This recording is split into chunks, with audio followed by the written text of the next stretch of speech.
फिरौन के घमंड और उसकी जालिम हुकूमत का अंजाम सब जानते हैं। जब अल्लाह ताला का हुक्म आया तो फिरौन अपने पूरे लश्कर फौज समेत समुंदर में डूब गया। अल्लाह ताला ने उस वक्त हजरत मूसा अलैहिस्सलाम से फरमाया कि आप अपनी कौम बनी इसराइल यानी यहूदी को लेकर अब मुल्क ए शाम की तरफ चलें। उस दौर में मुल्क ए शाम बहुत ताकतवर और आगू कौम मलका अमालका अल मलका के कब्जे में था। ये लोग निहायत ही ज़ोए आलिम संगदिल और जंग के मैदान में बेहतरीन लड़ाकू माने जाते थे। उनकी बहादुरी और ताकत का नाम सुनकर ही लोगों के दिल कांप उठते थे।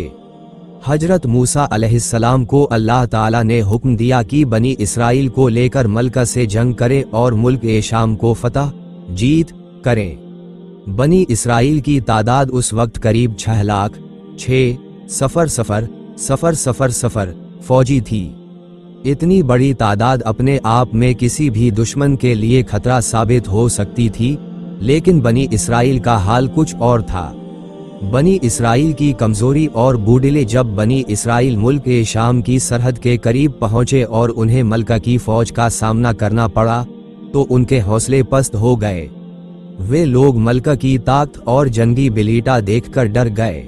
उन्होंने हजरत मूसा अलैहिस्सलाम से कहा, ए मूसा, इन लोगों से जंग करना हमारे बस की बात नहीं है। ये लोग बहुत ताकतवर और शदीद आगू हैं। अगर तुम चाहो तो अपने रब के साथ जाओ और उनसे जंग करो, हम तो यहीं बैठे रहेंगे।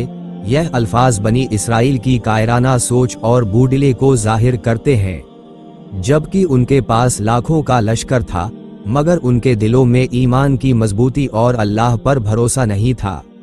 हजरत मूसा अलैहिस्सलाम का सब्र। हजरत मूसा अलैहिस्सलाम ने अपनी कौम को बार बार समझाया कि अल्लाह ताला हमारी मदद करेगा, हमें सिर्फ उस पर भरोसा रखना चाहिए और जंग के मैदान में उतरना चाहिए। लेकिन बनी इसराइल ने साफ इनकार कर दिया।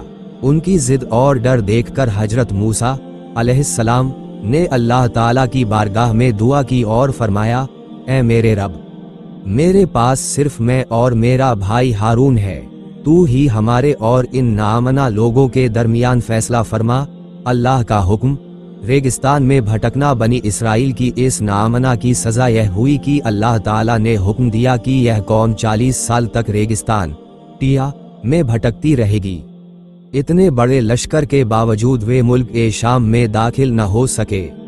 यह उनकी बूढ़िले और अल्लाह के हुक्म से इनकार की वजह से हुआ। सबक इस वे से हमें यह सबक मिलता है कि सिर्फ तादाद और हिया ताकत से जंग नहीं जीती जाती, बल्कि असली ताकत अल्लाह पर ईमान और यकीन से आती है। अगर इंसान अल्लाह पर भरोसा न करे तो लाखों की फौज भी किसी काम की नहीं होती। नामना और डर इंसान को कामयाबी से दूर कर देते हैं।